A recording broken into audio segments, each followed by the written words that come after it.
Pronto, então eu vou tentar fazer 3 minutos, é um exercício muito exigente, não sei se consigo fazer em 3 minutos, mas de todo modo, talvez, foram levantadas muitas questões, eu não posso responder a todas elas, por isso vou-me focar em talvez 3 delas. A primeira é a questão da legitimidade política e para que é que servem as eleições numa democracia. E claro, o governo em funções tem legitimidade formal, não é? Tem essa legitimidade, mas as eleições em democracia servem também fundamentalmente para que as pessoas escolham, quando no ato eleitoral, escolhem perante determinadas coordenadas que são dadas, que são os programas e as intervenções dos políticos em campanha e, portanto, são as promessas, os compromissos eleitorais, nomeadamente aquelas que estão vertidas nos programas dos partidos e depois dos governos, quando são governos de coligação, nomeadamente.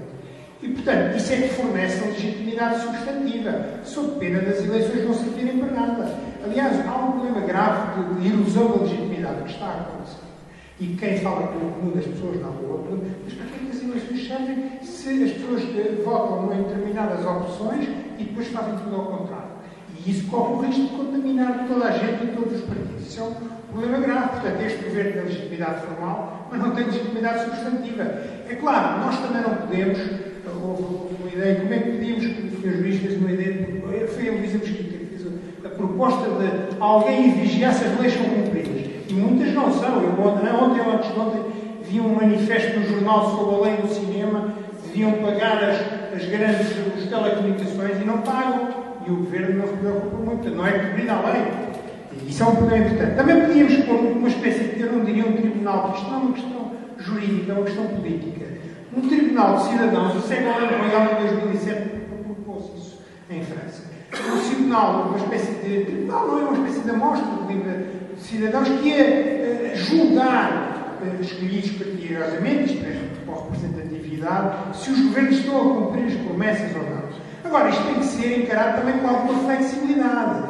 Por isso é que não há nenhuma Constituição do mundo que tenha lá isso escrito, porque o mandato não é imperativo. Porquê? Suponhamos que há uma guerra e que é preciso tomar decisões, quer dizer, inesperadas. Eu agora estou a extremar isto e a fazer do advogado do diabo, mas temos que contar com isso. E, portanto, há imponderáveis, é preciso, por vezes, desviar. Não pode ser tudo a desviar e sempre. E depois quem avalia isso também é o soberano, não é? E nós vemos que está longe, até pela assimetria das medidas, que está longe de ser justificável, e eu tenho feito inquéritos, e a população em geral também não acha justificável este nível de incumprimento, até porque nós vemos que há uma assimetria no incumprimento, ou seja, é para determinados grupos, mas não é para outros. Pronto, era o primeiro ponto que gostava de focar. O segundo ponto sobre as candidaturas independentes, talvez tenha ficado uma interpretação errada da minha parte.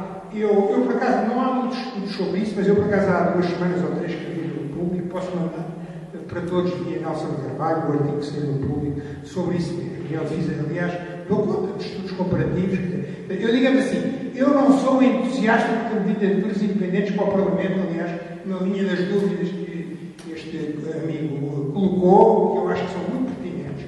Porque assim, vamos lá ver, num âmbito local, é mais fácil para já organizar uma campanha que se planeje dinheiro, não é? Como foi ficado também atrás, quer dizer, isso é uma coisa local. Locais são problemas específicos. Não tem que ter uma ideologia assim muito codificada, um programa. E depois há uma coisa fundamental em eleições, que é a responsabilização. E isso exige alguma perenidade das organizações. Que não é agora, se não é daqui a bocadinho assim, voto no programa. E daqui a bocadinho na outra eleição já não existe aquela organização. Então quem é que presta contas? É uma confusão. Portanto, há um limite. Agora, eu no limite, tendo em conta os problemas que estamos a viver, há lá várias democracias onde há essa abertura e também não aconteceu nada mais.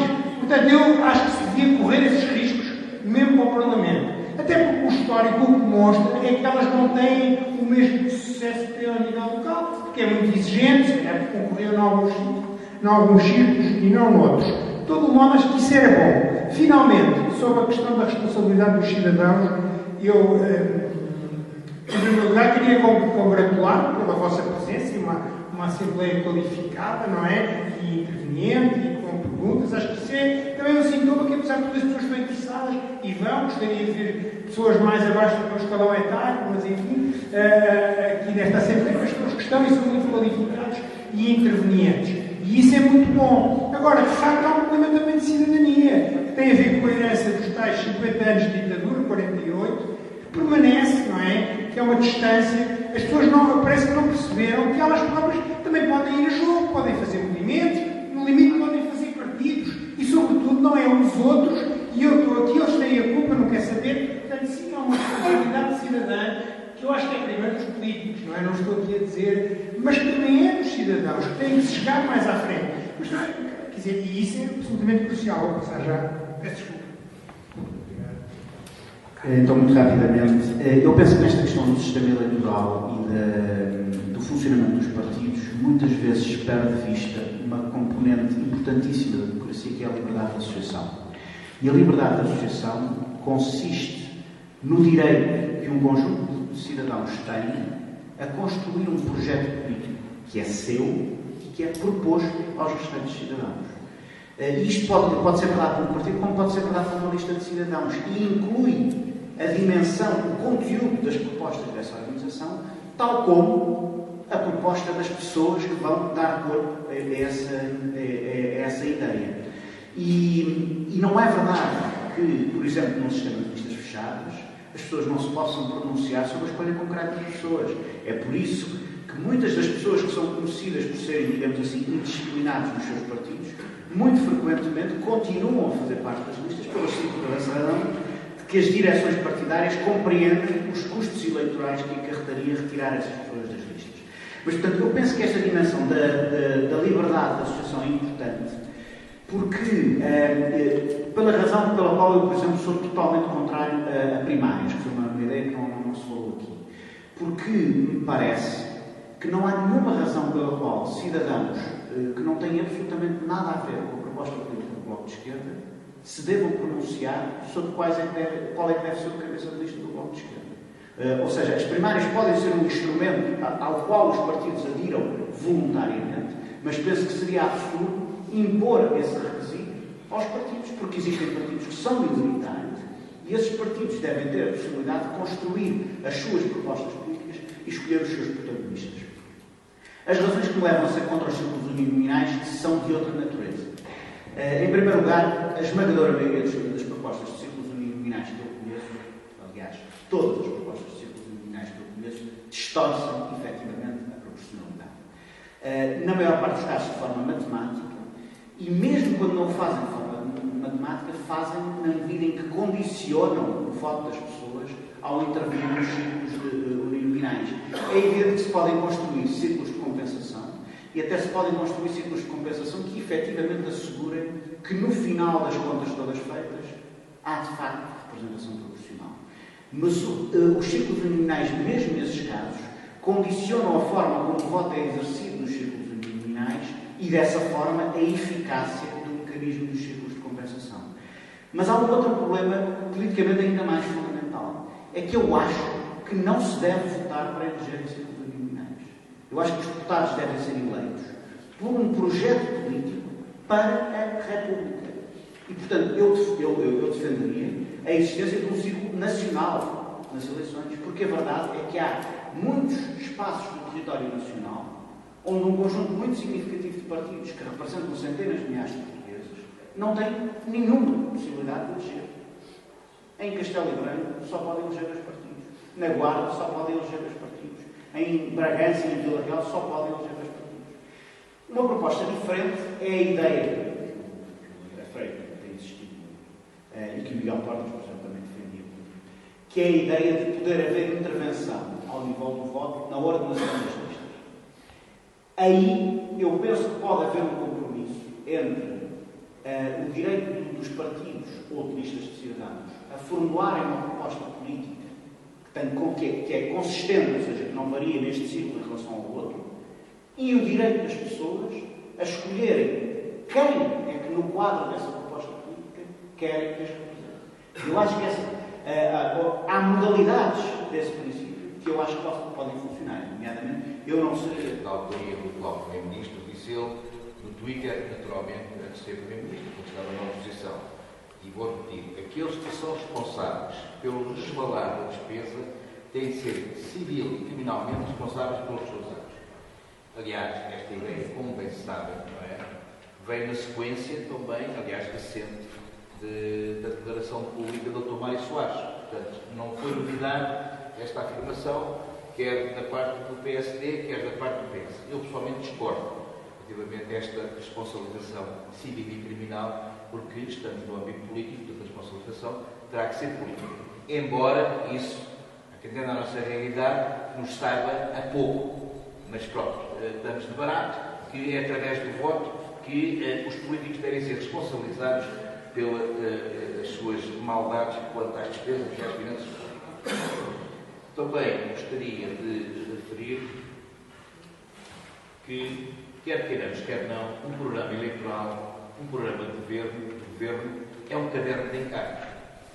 Quando o partido se apresenta com essas intenções ao eleitorado, propõe-se desenvolver as suas atividades constantes desse caderno de encargos. Portanto, digamos que há uma certa similitude entre o voto do eleitor relativamente ao partido a um contrato, nem que seja um contrato de adesão. E quando realmente o contraente que propõe o caderno de encargos não o cumpre, fica em falta. Não é? Daí que o governo que se apresentou ao país com o seu programa de governo, e quando de facto esse programa de governo começa a não ser cumprido, e muito principalmente quando começa a ser contrariado, digamos que essa legitimidade constante desse caderno de encargos entra em crise. Portanto, o mandato de 4 anos também poderá entrar em crise, seja que governo for. Aliás, bastará ler os programas dos governos desde o fim do primeiro governo constitucional para verificarmos que, de facto, se calhar nenhum deles teria cumprido o mandato completo. Mas, portanto, sou da opinião que os governos perdem a legitimidade quando, de facto, o seu programa de governo começa a entrar em falência.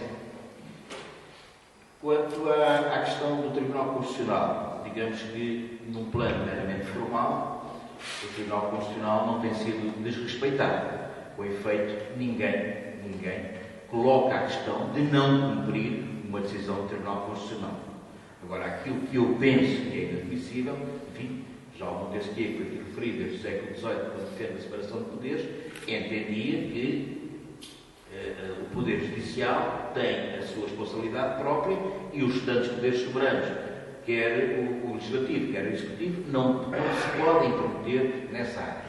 Aquilo que assistimos é que, de facto, esses poderes soberanos têm, de facto, feito uma pressão, enfim, que eu penso que não é admissível, perante o poder, que é o Tribunal Constitucional, que é o poder soberano do Poder Judicial, e, como tal, deve, no meu entender, ser reprovado.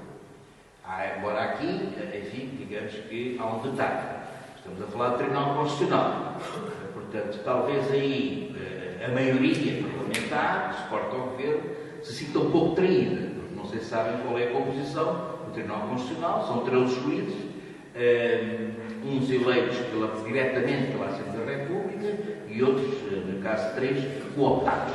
Portanto, digamos que essa maioria que tem grande responsabilidade na escolha e na eleição desses juízes, sente-se um pouco, enfim, frustrada, se não mesmo traída com as decisões do Tribunal Constitucional.